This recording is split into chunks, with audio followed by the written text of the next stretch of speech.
마태복음 6장 5절부터 8절에 있는 말씀 읽겠습니다. 마태복음 6장 5절부터 8절에 있는 말씀까지만 읽습니다.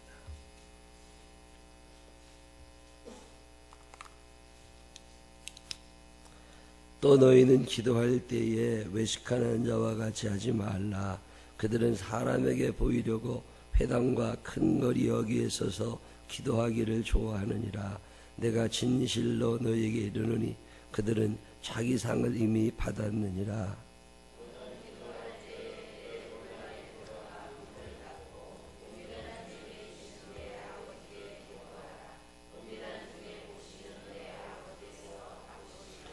또 기도할 때에 이방인과 같이 중언부언하지 말라.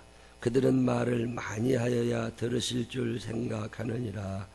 그러므로 그들을 본받지 말라. 구하기 전에 너희에게 있어야 할 것을 하나님 너희 아버지께서 아시느니라. 아멘. 오늘은 1, 2여 선교에 나오셔서 찬양하시겠습니다.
아멘. 귀한 찬양 감사합니다. 새벽에 특성하고 싶으신 선교에 계시면 적어주세요. 어디 붙여놨을 거예요. 적어주시면 그 특성 내일도 모레도 새벽에 선교회별로 이렇게 오셔서 찬양하면 참 좋습니다. 하나님의 은혜가 오늘 이 자리에 함께 하신 여러분들에게 함께 하시기를 주님의 이름으로 축원합니다. 5일밖에 안 되니까 마음 먹으면 그냥 올 수 있어요. 저녁에 일찍 주무시는 게 새벽기도 올 수 있는 제일 큰 비결입니다.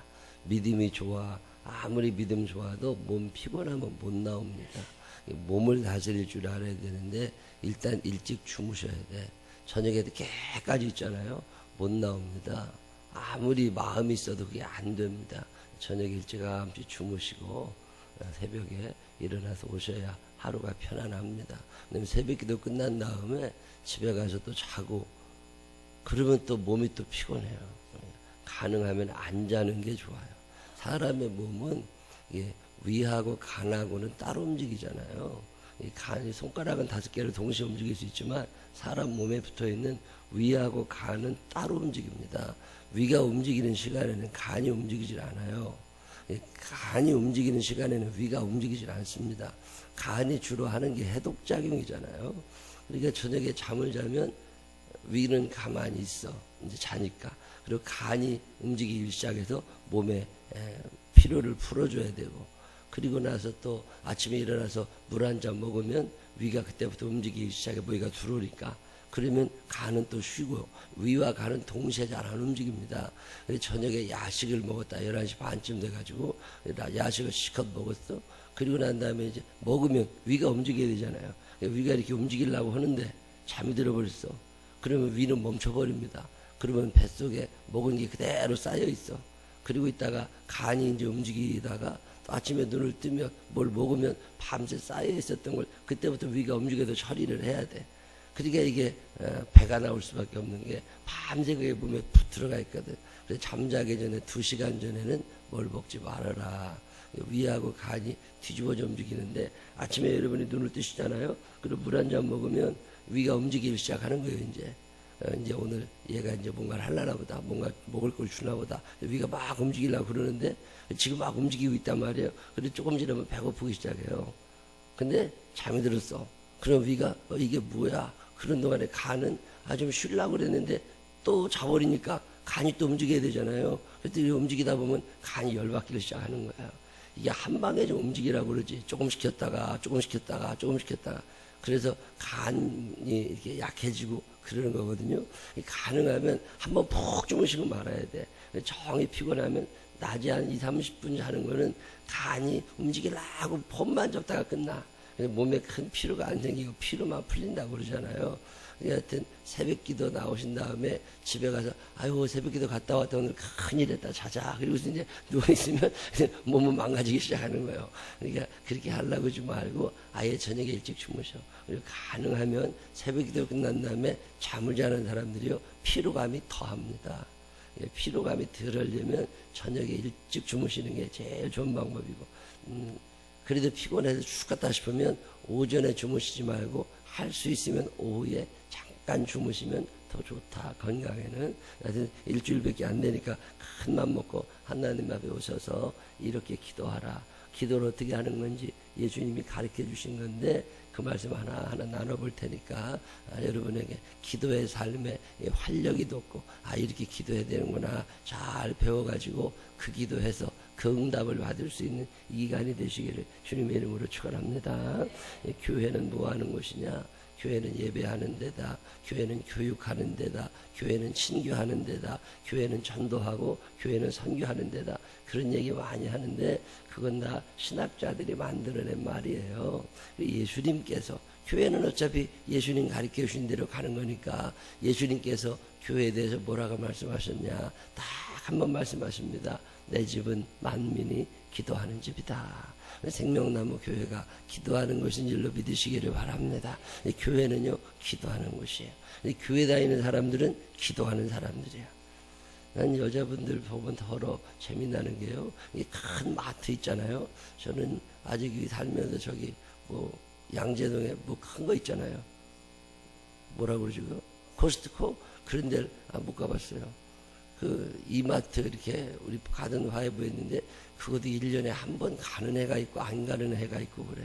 근데 그런 데 잘 안 가는데 여자분들이 기운 빠져 죽겠다고 그러다가 그런 데 가시면 눈이 번쩍번쩍해져요. 그리고서 막 무슨 먹이 찾는 새처럼 찾아다녀. 그러다가 이렇게 나 그런 걸 보면요, 아 참 신기하다. 저렇게 기운 없다면서 그 단체 여행을 가잖아요. 해외여행 같은 데 이렇게 가가지고 사모님들하고 목사님들하고 단체를 이렇게 다니다가 이렇게 쇼핑하는 시간이 되잖아요. 그러면 버스에서 늘 자다가 뻘떡 일어나가지고서 뭘 그렇게 그냥 자지. 그런 데를 뭐로 돌아다니냐. 그게 재밌대요. 오늘 사는 것도 아니야. 근데 재밌대. 쇼핑센터에 가서 쇼핑하는데 어색한 게 전혀 없습니다. 왜냐면 거기는 그러려고 가는 데거든. 근데 교회는 만민이 기도하는 집이다. 그러면 교회는 기도하러 오는 데라고. 근데 교회만 오면 기도가 안 돼. 그거 참 이상한 일이에요. 교회 오면 기도가 잘 되세요, 안 되세요? 기도하다 보면 일어나고 싶거든. 참 이상해. 왜 그렇게 일어나고 싶은지 몰라. 일어나 보면 기도 안 되잖아요. 마음을 단단히 먹을 게 뭐냐면, 기도 오래 잘할 수 있는 제일 좋은 방법은 안 일어나는 거예요. 안 일어나면 기도 길어져. 일어나서 기도가 안 되는 거거든. 여러분이 의자에 앉는 순간에 내 궁뎅이에다 이거 본드 붙여놨다. 그리고 그냥 버티고 있다 보면 기도가 길어집니다. 근데 그 기도가 어색하거든. 해본 적이 없어. 근데 옛날 예수님 계실 때 그 유대인들은요, 기도를 참 잘했습니다. 아주 큰 소리 내고서 기도를 아주 잘했다고. 근데 예수님께서 어느 날 기도에 대해서 이렇게 가르쳐 주시는데, 그때는 선생님들이 제자를 기를 때예요. 지금처럼 중학교, 초등학교, 고등학교, 대학교 이런 게 없을 때라 그냥 아는 선생님이 이렇게 유명한 선생님이 계시면 제자들이 쭉 와가지고서 한 말씀 배우고 이러던 시대. 그 옛날 소크라테스도 선생님이었지 대학 교수가 아니거든요. 플라톤이다, 아리스토텔레스다 이런 사람들이 대학 교수나 무슨 그런 게 아니라 동네에서 가르치던 선생님이라고. 그 선생님 밑에 이제 제자들이 와 붙는 거죠. 그때 바리새인들이 선생님 노릇을 했고, 바리새인이나 서기관이나 이런 사람들에게 제자들이 와서 붙어 있는 거라. 그래서 이게 가르치면 더러 기도는 어떻게 하는 겁니까? 그러면 선생님이 이렇게 가르쳐 주시면 그걸 이제 따라하고 그러던 시대에 이스라엘 사람들이 기도를 많이 합니다. 근데 그 기도 소리를 갖고 듣다가 제자들이 물어봐요. 아이 선생님, 예수님에게 선생님, 다른 분들은 기도를 잘 가르쳐 주는데 선생님은 왜 기도를 안 가르쳐 주십니까? 우리가 기도를 어떻게 해야 쓰겠습니까? 그리고 제자들이 예수님께 물었더니 예수님께서 기도 이렇게 하는 거야. 그러면서 이렇게 가르쳐 주신 내용이 주기도문, 주님이 가르쳐 주신 기도 이런 뜻이거든요. 주기도, 주님께서 우리에게 가르쳐 주신 기도의 모범적인 문항, 어떤 예표 이런 건데, 그 주기도문 우리가 매주 외우고 또 하잖아요. 근데 그게 의미가 굉장히 깊은 기도입니다. 이 기도는 그렇게만 하면 돼요. 여러분이 기도하실 때 어떻게 기도해야 되나 잘 모르면 주기도문 그냥 외우시면 됩니다. 근데 그 주기도문을 가르쳐 주시기 전에 2가지 주의사항을 주세요. 너희가 기도할 때 이렇게 기도해야 돼. 그러면서 그 2가지 주의사항을 얘기하시고 그 다음에 하늘에 계신 우리 아버지시여 이렇게 시작하거든요. 그 2가지 주의사항이 오늘 여러분들이 함께 읽은 마태복음 6장 5절로 8절에 있는 얘기예요. 그 2가지 주의사항 중에 첫째가 뭐냐면, 사람 들으라고 기도하지 말고 사람 보라고 기도하지 말라는 거예요. 우리가 기도하다 보면 자꾸 사람의 의식이 됩니다. 그리고 기도가 중요하다는 걸 알거든요. 기도해야 된다는 걸 알거든요. 그래서 내가 집사란 말이요, 내가 권사란 말이요, 그러면 내가 기도하는 사람이고 싶어. 우리 마음 가운데는 인정욕구라는 게 있습니다. 심리적 용어인데 인정욕구, 이거 굉장히 중요한 욕심이거든요. 소유욕, 돈을 더 많이 가지고 싶은 욕심, 명예욕, 좀 더 높아지고 싶은 욕심, 뭐 이런 거 자랑받고 싶은 욕심. 근데 인정 욕구. 이 마귀가 우리를 시험할 때 늘 세 가지 중에 하나를 시험하는 건데 육신의 정욕과 안목의 정욕과 이생의 자랑이라. 이생의 자랑은 심리학적인 용어로는 인정 욕구라고 그래요. 내가 누군가에게 인정을 받아야 돼. 내가 기도했다는 걸 사람들에게 인정을 받고 싶어. 내가 기도 잘한다는 걸 사람들에게 인정을 받고 싶어요. 그래서 미사여구를 사용해가지고 그냥 막 멋있게 기도를 아주 잘하려고. 예수님이 뭐라고 말씀하시느냐면 사람들을 하고 기도하지 말고 사람에게 인정받으려고 기도하지 말고 네가 지금 누구에게 기도하고 있는지를 생각하라는 거예요. 아무도 몰라줘도 하나님 한 분만 알아주시면 되는 거고 아무도 안 들어도 하나님만 듣고 계시면 되는 거니까 사람들에게 보이려고 하지 말아라. 그 당시에 바리새인들은 사람들 많이 모인 데 가가지고서 손을 번쩍 들고서 내가 이렇게 기도할 줄 압니다. 그리고서 나라를 위하여 기도하고 유대민족을 위하여 기도하고 아픈 사람들을 위하여 기도하고 여러 사람 듣는 데서 그렇게 큰 소리로 기도를 했어요. 그 왜 그렇게 여러 사람 있는 데서 기도를 해요? 나 이렇게 기도할 줄 알아. 그리고서 이제 자랑을 하는 거죠. 예수님께서 하시는 말씀이 그런 짓 하지 마라. 사람들에게 보이려고 하지 마라. 큰 소리로 기도하고 방언으로 막 기도하고 폼나 그러지 말아라. 사람들 들으라고 기도하지 말아라. 기도는 하나님이 우리 기도를 받으시는 유일한 대상이시라는 거예요. 그러니까 기도할 때 하나님 들으라고 기도해야 된다. 이 믿음이 있어야 되거든요.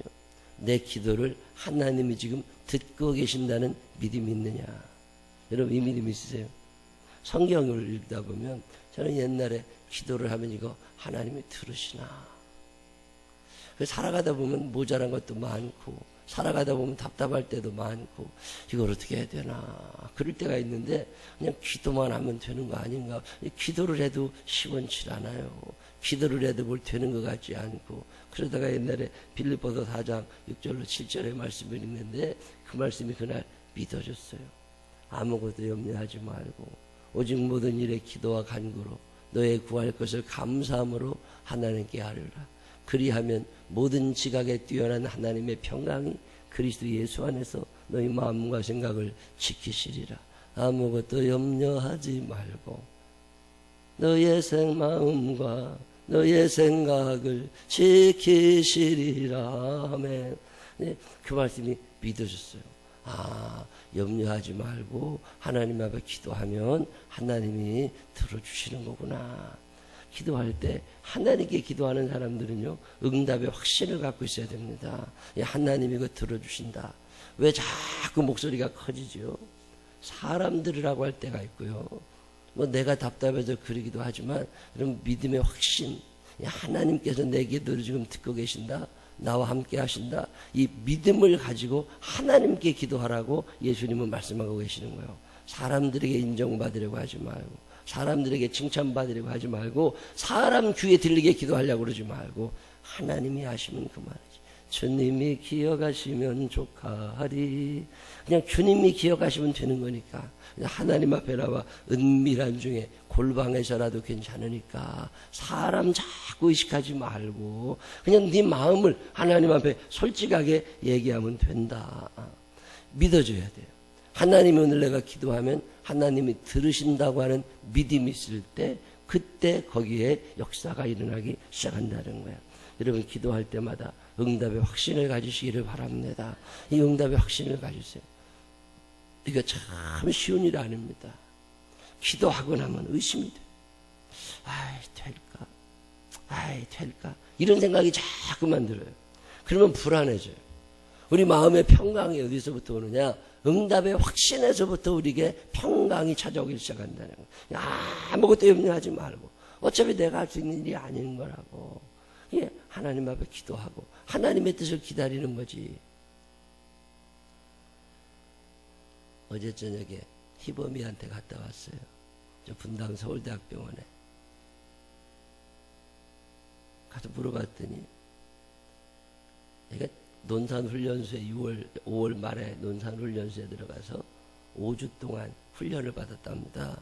근데 얘가 저보다 키가 한참 작거든요. 키가 160 조금 다 될까 말까 그러는데 99kg였대요. 100kg, 99kg. 그게 얼마나 뚱뚱해. 매일 야식을 먹었다네. 뭐 이런저런 일을 한다고. 그냥 몸이 이렇게 불어난 거야. 그리고 이 비계살 가지고서 군대를 갔는데, 군대 가가지고서 5주 동안 훈련을 받다가 살이 쭉 빠져가지고 이제 90kg쯤 된 거예요. 89kg쯤 된 거라고. 그렇게 해서 5주 훈련 마치고서 엄마랑 같이 밥 먹고 얘기도 잘하고 이제 군대 잘 갔다 와라. 예. 그래가지고서 이제 주한미군이니까 걔가 주한미군 사령부로 넘어가가지고서 성남에 주한미군 사령부 그 훈련소가 있거든요. 거기서 무슨 대단히 무슨 총검술 뭐 유격 훈련을 하는 게 아니라 행정훈련 받는 거라고. 그리고 나서 아침마다 이제 한 바퀴씩 운동장 뛰는 거죠. 근데 아침에 운동장을 뛰다가 갑자기 쓰러졌다는 거예요. 아니, 그게 왜 쓰러지냐고. 그래서 국군 분당 수도병원에 옮겨가가지고 거기서 봤더니 이미 의식이 없어. 근데 대한민국 군인이면 그러면 대개 거기서 끝난답니다. 거기서 그냥 죽고 뭐 살든 거기서 다 끝나는데 주한미군이잖아. 그래서 미군 신분을 가지고 있으니까 그 병원에서 치료가 안 되게 생겼으니까 분당 서울대병원으로 뺀 거래요. 그 수도병원 생기고 처음이라네요. 그 군인을 그쪽 병원으로 뺀 게. 근데 미군이니까 거기다 빼놓고서 응급실에 중환자실, 응급실 안에 있는 중환자실 1인실 침대에 있는데 거기에 들어서 놓고 모든 비용을 미군 부대에서 다 대주는 거예요. 그리고 거기서 이제 누워 있어요. 근데 그 아버지는 그렇게 울어. 그 아버지가 믿음이 없거든. 그 권사님이라고는 그러는데 얼굴 봐도 믿음 없이 생겼어. 내가 그냥 몇 번 봤는데 믿음 있는 말 하는 거 한 번도 못 봤어. 그 아버지가 장로님이시거든. 그러니까 희범이 할아버지가. 그게 교회 오래 댕겨서 권사된 거지. 믿음이 있어 권사된 건 아니여. 여기도 그런 분 몇 분 계셔. 그게 권사 안 시켜주면 소가지 부려 쌓고 그러니까 권사가 된 거지. 그게 믿음이 있어 권사된 건 아니여. 근데 그 부인 권사님은 믿음이 있거든. 근데 그 부인 권사님이 첫날 그렇게 많이 울었대요. 근데 이제 안 울어. 삶과 죽음이 하나님의 손에 있는 거지. 내가 어떻게 할 수 있는 게 아니다. 그러면서 자기도 젊어서 3일을 죽었다 살아났대요. 의사가 포기하고 떠나서 수의 맞추러 갔었대. 자기 언니가. 수의 맞추러 간 동안에 하나님이 천국을 보여주시고 천국 다 구경시켜 주신 다음에 너 아직 때가 안 됐으니까 가서 상금 많이 쌓고 오라고. 근데 그 약속교회 평창에 부흥회 갔다가 깜짝 놀랐어요. 이 시골에 이렇게 믿음 생활 잘하는 사람이 있나. 아주 놀랄 만큼 훌륭한 그때는 집사님인데 지금은 권사됐지. 이제 40대 중반인가 그분이 후반이에요. 근데 물어봤더니 어제 나를 붙잡고 그 얘기를 해요. 자기 천국에를 가서 다 보고 하나님 만나 뵙고 아 하나님 계시구나 확신을 가지고 그리고 와가지고서 이제 지금껏 믿음 생활 하는데 자기는 하나님의 뜻이 있다고 믿는다는 거예요. 데려가시는 분도 하나님이시고 살려주시는 분도 하나님이신데 자기는 하나님만을 의지하고 사는 거라고. 그러더니 그 아들을 눕혀놓았는데 저는 어제 기도하다가 깜짝 놀랐어요. 안수 기도한다고 머리에 손을 이렇게 환자 의식이 전혀 없어요. 뭐 꽂을 수 있는 건 다 꽂았어. 코에다가 입에다가 뭐 다 꽂아놓고서 오늘부터 신장 투석도 한다는 말. 얼굴이 이만해요. 막 몸이 다 부어가지고서 이러고 이제 기능이 다 마비가 됐으니까 간, 콩팥 뭐 모든 기능이 다 마비가 됐으니까 그렇게 누워있는데 의사들이 그 한국에 제일 가는 의사들이 병명을 모릅니다. 한국에 그 제일 가는 의사들이 병의 원인도 모릅니다. 얘가 왜 쓰러졌는지 어디가 문제가 있는지 병명이 뭔지 그 의사가 자기가 병원에 오래 있지만 이런 환자 처음 보고 그렇게 쓰러져서 이렇게 갑자기 악화되는 환자도 처음 보고 대책을 세울 수가 없다. 뇌가 너무나 부어 있어가지고 주사바늘 하나를 꽂을 수가 없다. 이거 주사바늘 넣으면 다 터져 죽을 것 같다. 그러고 있는데 머리에 손을 얹어보니까 머리가 싸늘해요.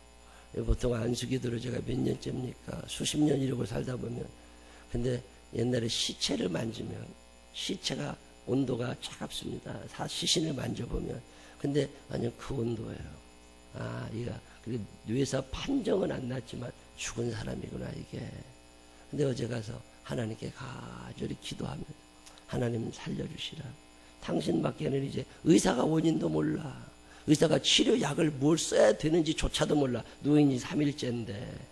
그러니 결국은 하나님이 해주셔야 되지 않겠습니까? 내가 가서 기도할 때니까 어머니 기도하시자고 그랬더니 그 어머니 권사님이 걱정하지 않는데 자기도 젊어서 3일이나 죽었다 살아났대. 그러니까 뭐 원인도 모르고 죽어서 살아났다고. 자기는 괜찮대. 근데 자기 남편이 너무 불쌍하대. 자기 남편 믿음도 괜찮은데 아들이 이렇게 됐다고 그렇게 슬퍼한다는 거야. 그리고 그냥 붙잡고 울어. 아무것도 염려하지 말라고 그러시는데 우리는 세상 살면서 염려할 일이 참 많습니다. 아들 때문에 염려하고 돈 때문에 염려하고 딸 때문에 염려하고. 근데 기도할 때 그럴 때마다 사람들을 하고 그렇게 기도하지 말고 하나님 한 분을 생각하라는 거예요. 기도할 때마다. 그리고 하나님의 시선을 의식하며 기도해라. 그게 오늘 말씀하시는 첫 번째 이야기고, 두 번째 얘기는 뭐냐면 중언부언하지 말라. 그 말은 무슨 얘기냐면 마음에 없는 얘기 하지 말라 그 말이에요. 애들이 중언부언이라는 말은 무슨 얘기냐면 엄마가 애한테 말 가르쳐줄 때 야, 엄마라고 해봐. 이러면 엄마 따라 하잖아요. 아빠라고 해봐. 아빠 따라 하잖아요. 그걸 중언부언이라고 해요. 그럼 애가 따라하고 따라하지만 의미는 전혀 몰라. 그러다 나중에 지가 이제 간절한 마음으로 부르게 되는 거잖아요. 말을 배울 때 좀 따라하는 말, 중언부언. 내가 얘기하면 또 따라하고 얘기하면 또 따라하고 그런 거거든요. 아무 마음이 담겨져 있지 않습니다. 마음이 담겨져 있는 기도를 하라는 거예요. 예수님이 하시는 기도, 주님이 기도들을 가르쳐 주시기에는 두 가지 주의사항을 뭘 주시느냐면 첫 번째는 누구에게 기도해라? 하나님 한 분을 의식하며 하나님께만 너희가 마음을 다해 기도하고 아무것도 염려하지 마. 그분이 해주실 거니까 하나님께 기도하고, 두 번째 얘기는 뭐냐면 마음을 담아서 기도하라는 거예요. 그냥 이렇게 또 그냥 뭐 형식에 젖어가지고 그렇게 기도하지 말고, 시키니까 기도하지 말고 마음을 담으라는 거예요. 마음을. 일을 해보면 그거 금방 압니다. 일을 해보면 저게 마음껏 성심껏 하는 일인지 아니면 그냥 시키니까 하는 일인지 그걸 알아요. 옛날에 우리 교회 잠깐 있다 가셨던 전도사님이 계셨는데 그 대학생이었나 그랬는데 왔다가 금방 갔다고. 그 왜 그런가? 우리 교회 그런 일이 없었는데 그냥 많이 왜 그랬나? 간단한 이유가 있습니다. 시키는 것만 해. 마음이 없어. 교회를 사랑하지 않아. 교인들을 사랑하지 않아. 하나님을 사랑하지 않아. 마음이 담겨져 있잖아요.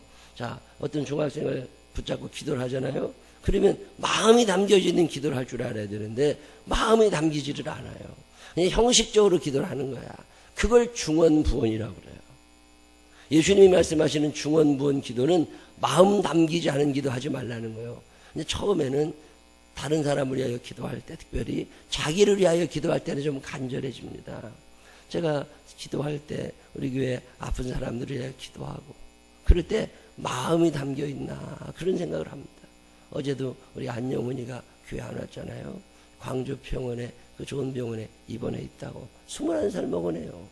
이게 당뇨 때문에 인슐린 분비가 안 돼가지고 당뇨가 너무 심해져가지고서 이게 사회생활이 불가능하니까 병원에 누워있다고. 그러면 기도를 해야 되잖아요. 그럼 마음이 짠하다고. 그러면 기도할 때 병원에 누워있는 사람을 위하여 기도할 때 눈물이 핑 돈다면 마음이 답답하단 말이지. 그렇게 기도를 해야지 그냥 형식에 젖어서 기도하고 넘어가고 사업이 참 힘들어가지고 조마조마한단 말이에요. 어제 황민상 집사 부인 널 붙잡고서 남편이 지금 중국에 출장을 갔다. 중국에 출장을 갔는데 이거 사업 때문에 갔는데 이거 잘 돼야 된다. 오다가 저 지방에 몇 군데 들려서 올라오게 되는데 목사님 기도해 주시라고. 근데 그 마음이요 참 간절해. 그게 느껴진다고. 이번에 이거 꼭 돼야 되는 일이라고. 근데 부인이 와서 저를 붙잡고서 남편 왜 오늘 안 왔다고. 중국 출장 갔어요. 뭐 하다가 올 거예요. 그러면 그 마음이 간절해지질 않아. 근데 그 부인이요, 그 남편이 이번에 꼭 이거를 해야 된다는 거예요. 사업하시는 분인데, 의료기계 파시는 분인데, 그거 꼭 해야 된다는 거예요. 그 마음이 전달이 된다고. 그러면, 이게 부담스러운 거예요. 목사가 이 부담스러워가지고 기도하려고 보면 생각이 나. 그러면 그냥 또 기도하게 되고 그러다가 얘기 들으면 또 하나님이 이렇게 해주셨다고, 하나님이 이렇게 해주셨다고, 그럴 때마다 얼마나 좋은지 몰라요. 여러분이 기도하실 때, 특별히 다른 사람을 위하여 기도할 때 마음이 담겨 있는 기도. 그 사람이 하나님 돈 얼마 때문에 어렵답니다. 하나님 그 사람이 이렇게 애들이 이게 대학 가야 되는데 어제 저녁에도 우리 성우한테 황춘아 집사한테 전화해봤어. 문자 보내고 홍경준 집사님한테 어제 애들 시험 잘 봤냐. 걱정이 되잖아요. 여러분 걱정돼요? 안 돼요? 안 되잖아. 마음이 안 담긴 거라고. 마음이 담겨 있으면 궁금하다니까. 그러면 가서 이제 전화도 해보고 어떻게 시험 잘 봤냐. 근데 성우는 지가 잘 봤다고. 지연이도 지가 잘 봤다고. 근데 더 잘 본 애가 있을지도 모르겠다고. 지 딴에는 아는 문제 나와서 잘 썼다는 거예요. 하여튼 그리고 내일 모레 또 시험 보러 간다고. 이제 성신여대도 가야 되고 단국대도 가야 되고 이번 주 중에 그런 주간이라고. 그러면 내가 마음을 담아 기도할 수 있느냐. 다른 사람을. 예수님이 오늘 하시는 말씀이 뭐냐면 또 그냥 형식에 젖어가지고 그냥 허례니까 그렇게 하지 말고 그 사람의 마음이 내 마음인 것처럼 그 엄마의 마음이 내 마음인 것처럼 그렇게 간절하게 기도할 때 하나님이 들어주시는 거지. 하나님 아버지가 이거 시작해야 되는데 하나님 아버지가 어떻게 해야 되냐고. 이게 내 문제도 간절하지 않은 사람들이 있어요. 내 문제도 간절하지 않다니까. 어떻게 되겠지. 그래. 그게 무엇 응답을 주시겠어요. 이게 얼마나 간절함을 내가 갖고 있느냐. 저는요, 이 자리가 주일날 11시 예배 때 이 자리가 꽉 차기를 간절하게 기도합니다. 제가 이제 1,000번째 예물을 매주 드리는데 제가 우리 교회에서 1,000번째 예물 횟수가 제일 많이 갔더라고. 이제 돌아오는 주가 되면 3,000번째 됩니다. 3,000번. 여러분 1,000번째 일주일에 한 번씩 드리는 사람은 1,000번째 드리려면 20년 걸려요. 저는 일주일에 5번씩을 드리는데 5회씩 드리려면 1년 열심히 해봐야 250번입니다. 1,000번 하려면 저는 4년이 걸려. 근데 제가 1,000번째 드리는데 소원이, 내 하나님께 드리는 소원이 이 자리를 채워달라는 거예요. 영혼 구원하게 해달라고 우리 교회가. 근데 1,000번째 끝났을 때보다 2,000번째 끝났을 때가 배가 늘어나 있었어. 2,000번째 끝나고 3,000번째 끝날 쯤 되니까 지지난주 보니까 많이들 채워지더라고. 나 이거 하여튼 다 채워질 때까지 4,000번째는 5,000번째는 하다 죽으려고. 그래 하여튼 마음의 소원이 간절해서 거기에 예물을 담아 하나님께 드리는 거잖아요. 여러분 마음이 얼마나 간절하세요. 내 아들이 잘 되기를, 내 딸을 간절하지 않겠냐고. 천만의 말씀입니다. 아들, 딸을 위하여 간절한 사람 그렇게 많지 않아요. 자기 문제도 간절하지 않습니다. 자기가 다 하려고 하는 사람들은 간절해지지를 않아요. 하나님께 온전히 맡기는 사람들이 간절해집니다. 그래서 이 얘기가 무슨 얘기냐면 너희가 사업을 하든 가정일을 위하여 기도하든 너 자신을 위하여 기도하든지 간에 하나님 아버지 당신밖에는 이 해결책이 없으니 하나님 이거 꼭 해주셔야 됩니다. 그리고 간절한 마음으로 하나님 앞에 오랜 시간 기도하고 살아보라는 거예요. 그러면 그때 하나님이 응답하시는 거지. 그저 와서 한번 기도하고 갔다고 착각하지 말라는 거예요. 오늘 성경은 그런 얘기 우리들에게 합니다. 여러분 어떻게 기도하세요? 예수님이 주님 가르쳐주신 기도 시작하시기도 전에 2가지 주의사항을 주시는 게 첫 번째는 뭐예요? 다른 사람 보라고, 다른 사람 들으라고, 자랑하려고, 인정받으려고 기도하지 말고 하나님 한 분에게 믿음을 가지고 외치라는 거예요. 두 번째 얘기하시는 게 뭐예요? 두 번째 얘기하시는 건 중언부언하지 말고 네 마음을 담아. 다른 사람을 위하여 기도할 때도 마음을 담고 자기 문제를 위하여 기도할 때도 마음을 담고 마음을 간절하게 모아가지고 하나님 앞에 기도할 때 거기에 하나님의 응답이 시작된다는 거예요.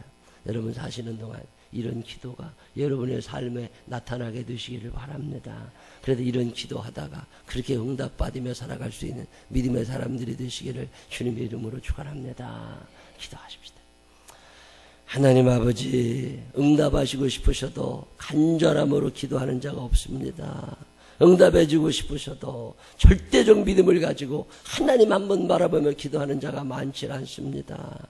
하나님 아버지, 병원에 누워있는 우리 아들들이 있습니다. 하나님 아버지, 사업 때문에 힘들어하는 사람들도 있습니다. 어떤 일을 어떻게 시작해야 될까 염려하는 일도 있습니다. 우리는 알지 못합니다. 우리는 어디로 가야 할지도 모르겠습니다. 조심스럽고 조마조마할 때도 있습니다. 두렵기도 하고 불안하기도 합니다. 하나님 아버지, 의지할 곳이라고는 하나님 한 분밖에 없어. 오늘도 주의 전에 나와 주님을 부르는 이들이 있습니다. 외면하지 마옵시고 꼭 기억하여 주시어서 주의 영으로 많은 사람들 되게 하여 주시옵시고 하늘문이 화정 열리는 귀한 복 받게 하여 주시어서 하나님과 통하게 하시고 사람과도 통하게 하시고 물질과도 통하게 되는 귀한 역사가 있게 하여 주시옵소서. 이 특별 새벽기도 기간에 주의 음성도 듣게 하여 주시옵시고 응답을 경험하게 하여 주옵소서. 믿음이 자라나게 하여 주시옵시고 하나님과 친해지게 하여 주옵소서. 아름다운 찬양으로 영광 돌린 이들 기억하시고 저들의 삶을 여유롭게 하여 주옵소서. 예수님 거룩하신 이름으로 기도드렸습니다. 아멘.